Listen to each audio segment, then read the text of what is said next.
அனைவருக்கும் வணக்கம். நம்ம குமரி அறிவியல் பேரவை இளம் விஞ்ஞானி சார்பாக இன்னைக்கு நாங்க முல்லைச்சேரி வேலைய எழுதிய நீர் முடிச்சுகள் புக்கை நாங்க கற்று அதனோட கருத்துக்களை நாங்க உங்கள்கிட்ட பகிர்க்க போறோம்.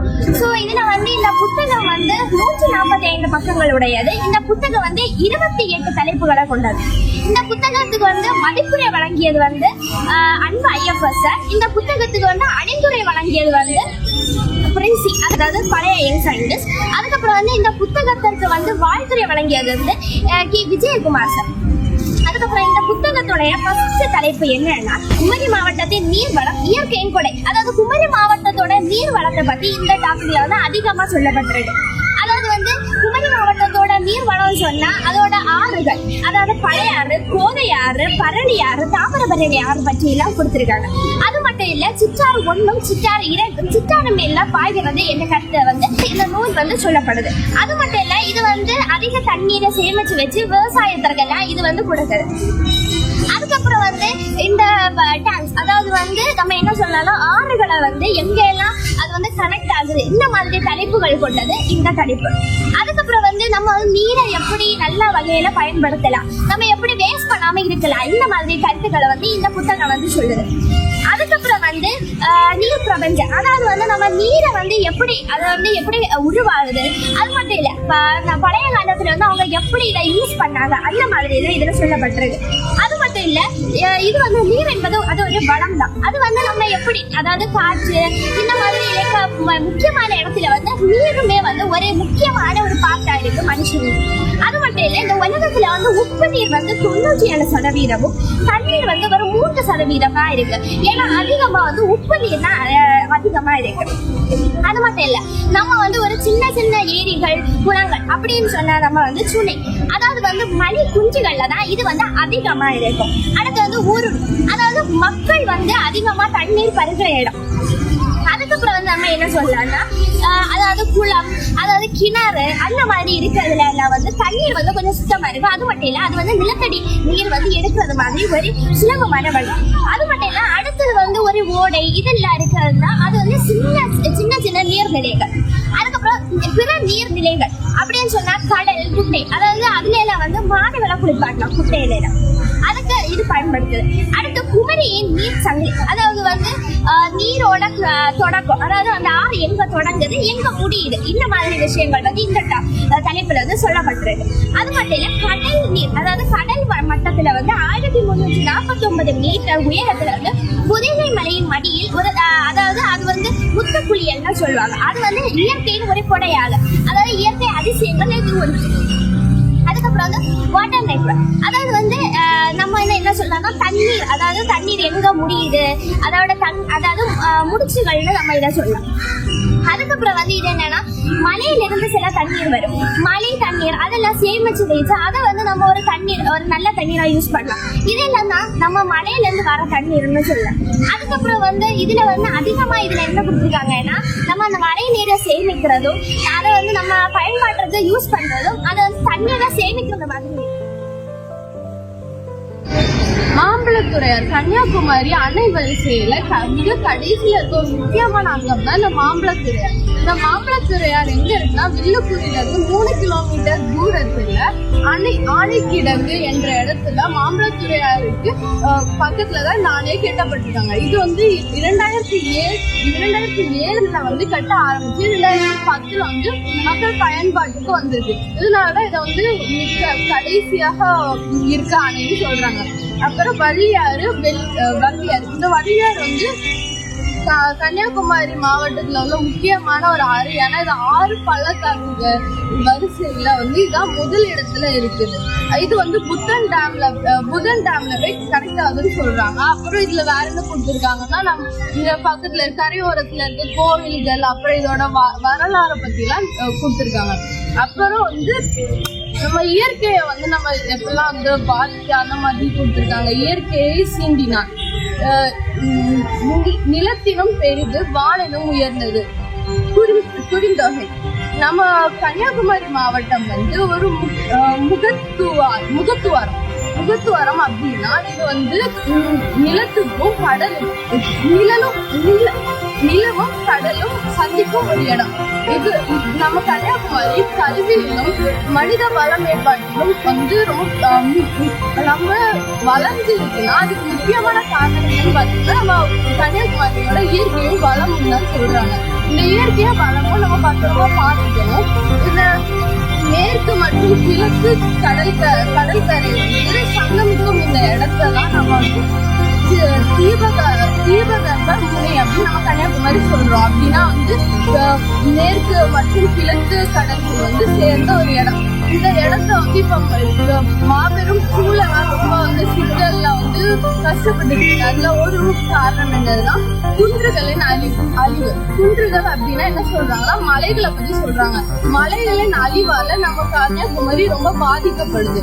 மலைகள் வந்து எப்படிலாம் நிறைய விதத்துல அழிக்கப்படுது. இப்போ நம்ம மலைகள் இல்லாட்டி என்ன ஆகும்னா நம்ம தென்மேற்கு பருவக்காற்று அப்புறம் வடகிழக்கு பருவக்காற்று நம்ம கன்னியாகுமரியில வீசுது. இது வந்து மலைகள்ல போய் ஸ்டாப் ஆயிட்டா நமக்கு மழையா பொழியுது. இப்போ மலைகள் குன்றுகள் இல்லாட்டி நமக்கு வந்து மழை பொழியாது. மழை வந்து அதிகமா பொழியாது. நிறைய பிரச்சனைகள் வரும். மற்றும் பலா இந்த மாதிரி முக்கியமான மரங்களுக்கு வாழ்வாதாரமே இந்த குன்றுகள் தான். அப்புறம் வந்து கேரளாவின் தேவையால் அழிவு குமரி. இந்த குமரி மாவட்டத்துல வந்து கேரளாவால வந்து மலைகள் நிறைய அழியப்படுது. ஏன்னா வந்து கேரளால வந்து ரொம்ப ஸ்ட்ரிக்டான ரூல்ஸ் எல்லாம் இருக்குது. இந்த மாதிரி மலைகள் எல்லாம் அழிக்கக்கூடாது, வெட்டக்கூடாது. அதனால வந்து கன்னியாகுமரியில உள்ள மலைகள் எல்லாம் வந்து வெட்டி ஓசை இல்லாம அதெல்லாம் வெட்டி வந்து கனவாகனங்கள்ல கொண்டு போறதுனால நமக்கு மலைகள்லாம் ரொம்ப அழிஞ்சிருக்கு. அப்புறம் வந்து நமக்கு வளர்ச்சி நம்ம நிறைய கட்டிடங்கள் அதெல்லாம் கட்டுறதுனால நம்ம நிறைய இயற்கையை வந்து இது சேதமாகும். அதனால நமக்கு வந்து குமரி மாவட்டத்துல நீர் வளங்கள் நாட்டுது. அப்புறம் ஏவிஎம் கால்வாய் யாரால கட்டப்பட்டிருக்குன்னா திருவிதாங்கூர் மன்னர் உத்திரம் திருநாள் மார்த்தாண்ட வர்மா அப்படிங்கிறவர் இதை கட்டியிருக்காரு. அவர் இதை எதுக்காக கட்டியிருக்காருன்னு பார்த்தீங்கன்னா நம்ம நாஞ்சல் நாட்டில் உள்ள நெல்மணிகளும் கோட்டாரின் வணிக பொருட்களையும் வந்து திருவனந்தபுரம் மற்றும் கொல்லம் இந்த மாதிரி இடங்களுக்கு கொண்டு போய் ஈஸியா சேர்க்கறதுக்கு இந்த வணிகம்காக தான் இதை வந்து கட்டியிருக்காங்க. இப்ப வந்து என்னதுன்னா நம்ம கொல்லத்துல இருந்து பூவார் வர இது வந்து ரொம்ப அழகா பராமரிக்கப்பட்டு ரொம்ப அழகாக இருக்குது.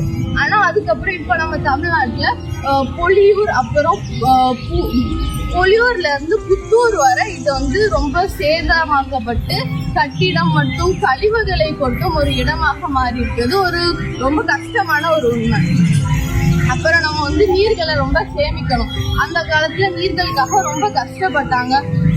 மண்ணுல இருந்து தோண்டி எடுத்து வந்த நீர்ல இருந்து இப்ப நமக்கு மண்ணுக்கடியில இருந்து தனியா டேப்ல தண்ணி கடிக்கிறதுனால நம்ம அதை வேஸ்ட் பண்ணாம அதை வந்து பாதுகாக்கணும். கன்னியாகுமரி மாவட்டத்தில் உள்ள நீர் ஆதாரங்கள் நம்ம தேர்ந்த பயணத்தை பற்றி இந்த இதுல கொடுத்துருக்காங்க. அதுல பொதுகை முடியல் ஒரு பயணம் அனுபவம். அந்த அனுபவத்தை எல்லாமே ஆசிரியர் வந்து குறிப்பிட்டிருக்காரு. அதுக்கடுத்து மேல் கொலையாறு மின் திட்டம். இது வந்து காமராஜர் தொலைநோக்கு வச்சு செஞ்சது. அதுக்கடுத்து அதே தலைப்புல அவர் என்ன கொடுத்துருக்காங்கன்னா அணைகளின் பிணைப்பு. இந்த அணைகள் எல்லாம் எப்படி பிணைத்திருக்காங்கன்னு கொடுத்துருக்காங்க. அதுக்கடுத்து செடில் மற்றும் அணை பாதுகாப்பு. இந்த செடில் மற்றும் அந்த அணைகள் எல்லாம் எப்படி பாதுகாப்பு அதுக்கு முறைகள்லாம் சொல்லியிருக்காங்க. அதுக்கடுத்து நீர் சுழற்சியும் மின் உற்பத்தியும். இந்த நீர் சுழற்சியும் அது மட்டும் இல்லாமல் இந்த மின் உற்பத்தியும் பற்றி இதில் கொடுத்துருக்காங்க. அதுக்கடுத்தது வந்து வனப்பகுதியின் உயிரி மண் அதெல்லாம் கொடுத்துருக்காங்க. அதுக்கு அடுத்து இதில் என்ன கொடுத்துருக்காங்கன்னா உளவியல் மற்றும் சமூக தாக்கம். இது என்னன்னா இந்த தாக்கம் எப்படி உளவியலையும் சமூகமும் இருக்குன்னு கொடுத்துருக்காங்க. அது நீரோடி முதல் அதெல்லாம் கொடுத்துருக்காங்க. அதுக்கு அடுத்தது என்னன்னா அந்த தேங்காய்பட்டினத்துல இருந்து மீன் பிடித்த துறைமுகம் அது என்னெல்லாம் பிரச்சனைகள் இருக்கு, அது எப்படி ஹார்ம்ஃபுல்லா இருக்கு அதெல்லாம் கொடுத்துருக்காங்க. அதுக்கடுத்து நீரோடி மீனவர்களின் சவால். அந்த சவால்கள் இதெல்லாம் இந்த நீர் பிரச்சனைலாம் எப்படி அந்த நீரோடி அவர்களுக்கு தான் எப்படி வந்து சவாலா இருக்குன்னு கொடுத்துருக்காங்க. அதுக்கடுத்து நன்மைகள், எச்சரிக்கை, சுற்றுலா அது எல்லாமே கொடுத்துருக்காங்க. அதுக்கடுத்து நம்ம இளமிஞானிகளுக்கு என்ன முடிவுரை அவங்க என்னெல்லாம் சிந்தித்தாங்க அதெல்லாமே வந்து ஆசிரியர் கொடுத்துருக்காங்க. அதுக்கடுத்து அந்த நிலத்தடி நீர் அது வந்து எப்படி நம்மளுக்கு கண்ணுக்கு தெரியாத ஒரு புதையல் அது எப்படி நம்மளுக்கு எவ்வளவு முக்கியம் அதெல்லாமே கொடுத்துருக்காங்க. ஆனா இந்தியாவுல உள்ள தாக்கங்கள் அதெல்லாம் கொடுத்துருக்காங்க. இந்தியாவில் உள்ள தாக்கமும் இந்த நிலத்தடியோட நீரும் எப்படி வந்து சேர்த்து சொல்லியிருக்காங்க. அதுக்கடுத்து இந்த தமிழகத்திலோட நிலை, இந்த நிலை வந்து எப்படி இதுக்கு முக்கியமா இருக்கு, இந்த நிலத்தடி நீர் எப்படி தமிழ்நாட்டுக்கு ரொம்ப முக்கியம் அதெல்லாம் கொடுத்துருக்காங்க. அது நீர், அந்த நிலத்தடி நீரோட பயன்பாடு இது எப்படி பயன்படுத்தலாம், அது வந்து ஒரு வரலாற்றுல மாற்றம், ஒரு இதுல எவ்வளவு மாற்றங்கள் இருக்கு அதெல்லாம் கொடுத்துருக்காங்க. அதுக்கடுத்து இது நம்ம என்னெல்லாம் அந்த கிணறு யூஸ் பண்ணலாம் அதெல்லாமே கொடுத்துருக்காங்க. அடுத்து வற்றி வரும் கிணறுகளோட விளைவுகள், இந்த வற்றி போறதுனால என்னெல்லாம் விளைவுகள் வரும், நம்மளுக்கு என்னெல்லாம் பிரச்சனை வரும்லாம் கொடுத்துருக்காங்க. அது நிலத்தடி நீரை நம்ம எப்படி சேமிக்கலாம், அது எப்படி அந்த வழிகள் எல்லாமே கொடுத்துருக்காங்க. அதாவது அதுலயுமே இந்த பிரச்சனைக்கு எல்லாமே இளம் விஞ்ஞானிகள் வந்து என்ன சொல்றாங்க, இந்த இளம் விஞ்ஞானிகளோட கருத்துக்கள் எல்லாமே கொடுத்துருக்காங்க. அதுல வந்து அவர் என்ன போட்டிருக்காங்கன்னா அந்த ஆர்டிபிஷியல் ரீசார்ஜ் அந்த வழி எல்லாமே ஃபாலோ பண்ணலாம். அதுக்கடுத்து கன்னியாகுமரியோட நிலத்திலோட முக்கியத்துவம், இந்த கன்னியாகுமரி மாவட்டத்துல புவியில் உள்ள பாதி இதுவுமே இந்த நீர் அதெல்லாமே இங்க ரொம்ப நல்லா இருக்கு அதெல்லாம் கொடுத்துருக்காங்க. அது ஏசியால உள்ள எதிர்காலம் அதெல்லாம் கொடுத்துருக்காங்க. இது வந்து ஏசியாலேயே இங்க வந்து ரொம்ப நல்லா நீர் நிலம் அதெல்லாம் அதிகமா இருக்கு. இதுல எல்லாருக்குமே ஏசியாவுக்கே ஒரு அதிசயமா என்ன இருக்குன்னா மாத்துப்பட்டி பாலம் வந்து அவங்களுக்கே ஒரு அதிசயமா இருக்கு ஏசியாலேயே. அதாவது மலைகளின் கொடை, இந்த மலைகளின் கொடை எது, அது ஓடைகளும் இந்த கால்வாய்களும் தான் மலைகளின் கொடை அப்படின்னு கொடுத்துருக்காங்க. அடுத்து அணை முகமூலம் அது மட்டும் இல்லாம அண்டை அதெல்லாம் கொடுத்துருக்காங்க. இந்த முன்னாள் காலத்துல எல்லாம் அவங்க எப்படி இந்த தண்ணியெல்லாம் சேமிச்சு வச்சாங்க அதெல்லாம் கொடுத்துருக்காங்க. அடுத்து எதிர்கால திட்டங்கள், என்னென்னா திட்டங்கள் எதிர்காலத்துல என்ன திட்டங்கள் எல்லாம் இருந்துச்சு, அடுத்து அந்த முல்லை அதெல்லாம் கொடுத்துருக்காங்க. அடுத்து விலங்குகளின் பாதுகாப்பு, இந்த வாழ்வின் பாதுகாப்பு, இப்போ விலங்குகள் எல்லாமே பாதுகாப்பா இருந்துச்சுன்னா வாழ்வும் பாதுகாப்பா இருக்கும்னு கொடுத்துருக்காங்க. அதுக்கடுத்து மரங்களே நீரின் வேர்கள், அப்படின்னா என்ன, மரங்கள் எல்லாமே இருந்துச்சுன்னா நம்ம நீர் எல்லாம் சேமிச்சு வைக்கலாம். அதுக்கடுத்து குமரி மண்ணின் மரம், அது அந்த குமரி மண்ணில் என்னெல்லாம் மரம் வந்து வளருது, அதை எப்படி நம்மளுக்கு தண்ணி எப்படி சேமிக்க உதவுது அதெல்லாம் கொடுத்துருக்காங்க. இப்போ பனை மரம் என்னெல்லாம் பண்ணுது, அந்த பன்முக பயன் அதெல்லாம் என்னன்னு கொடுத்துருக்காங்க. அடுத்து ஆலமரம், அடுத்து வெப்ப மரம், அடுத்து மருதி தெற்கு, அப்புறம் இருப்பை அதெல்லாமே கொடுத்துருக்காங்க. அடுத்து இந்த எதிர்கால சிந்தனைகள் எல்லாமே கொடுத்துருக்காங்க.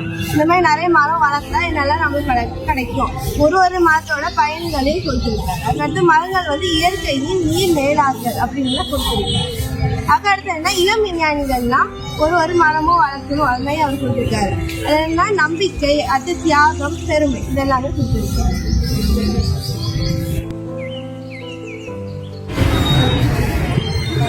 கல்லணைக்கு முந்தைய மண் அணைகளிலும் குமரியின் பாசன பரிமாணம்.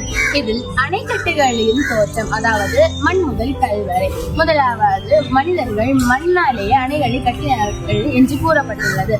அதற்கு உதாரணமாக பாண்டியர் அணைக்கட்டு, இது சுமார் 1000 ஆண்டுகளுக்கு முன்பே பரளையாற்றின் குறுக்கே கட்டப்பட்டது. புத்தர் அணை, இது 200 ஆண்டுகளுக்கு முன் மண்டை படிந்த பாண்டியர் அணைக்கு மாற்றாக கட்டப்பட்டது.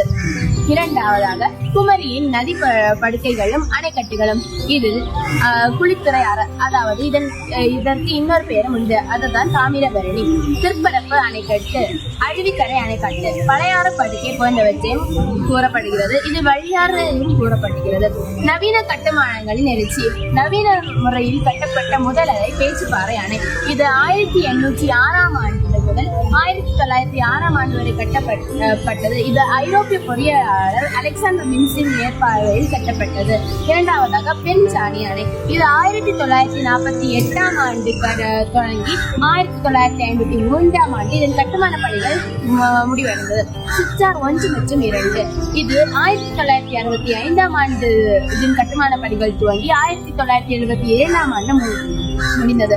பல்நோக்கு பயன்பாடுகள், குடிநீர் முதல் மின்சாரம் வரை. நமது நீர்கள் மின்சாரத்தை தயாரிக்கும் வழியாக உள்ளன. இதற்கு கோதையாறு போன்ற கீழ்கோதையார், மேல் கோதையார் போன்ற திட்டங்களின் மூலம் மின்சாரங்களை 100 மெகாவாட் மின் உற்பத்தி நடைபெறுகிறது. அடுத்ததாக குமரியின் நீர்த்தேக்கங்களும் நவீன நீர்ப்பாசன புரட்சியும். இதில் முதல் வண்ணார்பாறை முதல் பாண்டியர் அணை வரை குறிப்பிடப்பட்டுள்ளது. வண்ணார்பாறை குமரி மாவட்டத்தில் வந்த முதல் கல்லணை இதுவே. பாண்டியர் அணை இது 1000 ஆண்டுகளுக்கு முன்னமே மழை குறைவாக இருந்த நாஞ்சில் நாட்டிற்கு தண்ணீர் கொண்டு வரும்படி பரளியாற்றின் குறுக்கே கட்டப்பட்டது. பேச்சிப்பாறை குமரியின் உயிர் நாடி. இது திருவிதாங்கூர் மன்னர் மூலம் திருநாள் ஆட்சி காலத்தில் ஐரோப்பிய பொறியியலாளர் அலெக்சாண்டர் மின்சின் அவர்கள் மேற்பார்வையில் கட்டப்பட்டது. இது கட்டப்பட்ட காலம் 1896 ஆண்டு தொடங்கப்பட்டு 1906 ஆண்டு முடிக்கப்பட்டது. அடுத்தது காமராஜரின் தொலைநோக்கு பார்வை. உயர் மின் அதிகரிப்பு. இதனால் நீர்பிடிப்பு திறன் அதிகரித்து குமரி மாவட்டம் வற்றாத வளம் பெற்றது. இந்த நூலில் நீர் ஆதாரங்கள் அதாவது கிளை ஆறுகளை பற்றி குறிப்பிடப்பட்டுள்ளன. கோதை ஆற்றின் கிளை ஆறுகள். கிளை மலைகள் கிளாமலை, வரையாட்டு பொச்சை, மோதிரமலை போன்ற மலைகளும் ஆறுகள். மயிலாறு, கும்பாறு, குச்சியாறு, சின்ன குச்சியாறு போன்ற ஆறுகளும் கூறப்பட்டுள்ளன. அடுத்ததாக நதிநீர் இணையும் நாஞ்சில் நாட்டின் நல்வாழ்வு. இதில் ஈரநிலங்கள், பூமியின் ஈரமான இதயம், பாண்டியர்களின் பொறியியல் அதிசயம், புத்தன் அணை அதாவது சுமார் 200 ஆண்டுகளுக்கு முன்னமே கட்டப்பட்ட அணை. இது இன்று வரை பயன்பாட்டில் உள்ளது. பெருஞ்சாடி காமராஜர் காலத்து பொற்காலம். இது காமராஜர் காலத்தில் பொற்காலமாக கட்டப்பட்டுள்ளது. இதன் கட்டுமான வரலாறு தொடக்கம் மற்றும் நிறைவு. சுதந்திரத்திற்கு பிறகு கட்டப்பட்டு 1948 ஆண்டு துவங்கி 1958 கட்டி முடிக்கப்பட்டுள்ளது. அடுத்ததாக கள ஆய்வு மற்றும் எதிர்கால சிந்தனைகள். இதில் பழையாற்றின் 13 தடுப்பணைகளும், ஈரநில மறுசீரமைப்பில் இளம் விஞ்ஞானிகளின் பங்கு, விடுபடாத நீர்வீழ்ச்சிகள் போன்றவற்றை குறிப்பிடப்பட்டுள்ளன. தாகம் தீர்க்கும் திட்டங்களும் தத்தளிக்கும் நீர்மூலங்களும். இதில் பொய்கை அணையை பற்றி, இயற்கை எழில் சூழ்ந்த ஆழ்வாய் மொழி அருகே பொய்கை எனும் நதியை பற்றியும் அதன் வரலாற்றை பற்றியும் குறிப்பிடப்பட்டுள்ளது. மற்றும் முக்கடல் அதாவது நாகர்கோவில் அமுத சுரபி என்று முக்கடல் அழைக்கப்படுகிறது. மற்றும் திருப்பரப்பு இது அழகிய பாண்டிபுரத்தின் கூட்டு குடிநீர் திட்டம் என்றும் கூறப்படுகிறது. போன்ற பல சுனாமி கால திட்டம் போன்ற மக்களை காப்பாற்றும் திட்டங்களையும் குறிப்பிடப்பட்டுள்ளது. சிக்கல் நிறைந்த நீர் பாதைகளும் சிதையாத மரபு நலமும். ராதாபுரம் கால்வாய் இது ஒரு மாவட்டங்களை இணைக்கும் கால்வாய். இந்த கால்வாயானது கோவாரையில் தொடங்கி திருநெல்வேலி மாவட்டம் ராதாபுரத்தில் முடிகின்றது. இக்கால்வாயானது 28.8 கிலோமீட்டர் பாய்கிறது. இந்நூலில் நந்தியாறு, சிற்றாறு போன்ற ஆறுகளையும் இவர் குறிப்பிட்டுள்ளார். அது மட்டுமில்லாமல் பயோ இண்டிகேட்டர்ஸ் ஆகியவற்றின் பயனையும் இவர் குறிப்பிடுகிறார். மலைத்தடங்களும் மறைந்து வரும் நீராரங்களும் ஒரு தளவாழ்வு. முக்கடல் வேலிமலையின் இதய துடிப்பு என்று இந்நூலின் ஆசிரியர் குறிப்பிடுகிறார். குடமுருட்டி ஓடை, கொய்யா ஓடை, காவு ஓடை, மணல் ஓடை ஆகிய நான்கும் இணைந்துதான் முக்கடல் அணை உருவாக்குகிறது. வள்ளியாறானது வேலிமலையின் தெற்கு சரிவில் உற்பத்தியாகி 16 கிலோமீட்டர் தூரம் பாய்ந்து கடியப்பட்டினத்தில் உள்ள அரபிக்கடலில் கலக்கிறது. எல்லா பகிர்வுகளும் எழில்மிகு வேலிமலையும். நெய்யாறு பற்றிய விரிவான தகவல்களை ஆசிரியர் இந்நூலில் குறிப்பிடுகிறார். இது தெற்கு பொதிகை மலையில் உற்பத்தியாகி வள்ளியாற்றின் பிறப்பிடமாக வேலிமலை திகழ்கிறது. குமாரகோவில் உள்ள சுனை ஒருபோது வற்றுவதில்லை. மழை இல்லை என்றால் மழை இல்லை, மழை இல்லை என்றால் வால் இல்லை.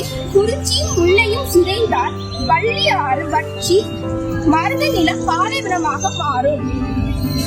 மலை முகுடுகளும் மின்சாரமும் ஓர் ஆழமான தேடல். குமரி மாவட்டத்தின் நீர் ஆதாரங்கள் மின்சாரம் மற்றும் பல்லுயிர் பாதுகாப்பிற்கு உயிர் நாடியாக திகழ்கின்றன. அணைகள் முதல் காடுகள் வரையிலான இந்த இயற்கை சங்கிலி மனித குலத்தின் வாழ்வாதாரத்திற்கு இன்றியமையானது. இயற்கையை நேசித்து மரங்களை வளர்ப்பதன் மூலம் மட்டுமே நாம் இந்த மண்ணுடான நம் பின்னி கிடைந்த உட்படுத்தியாக ஆக முடியும். சதுப்பு நில பாதுகாப்புடனும் வருங்கால விஞ்ஞானிகளும். மணக்குடி முகத்துவராயத்தில் உள்ள 150 ஹெக்டார் ஆலையாட்டி காடுகள் ஒரு இயற்கையின் அரணாக எப்படி செயல்படுகின்றன என்பதை இந்த அத்தியாயம் தெளிவாக சொல்கிறது. இவை சுனாமி மற்றும் புயல் காலங்களில் நிலத்தை காக்கும் கடலோர அரணாக செயல்படுகிறது. நீர்மூழ்ச்சிகளை அவிழ்ப்போம், வாழ்வை நிலைத்திருக்க வைப்போம்.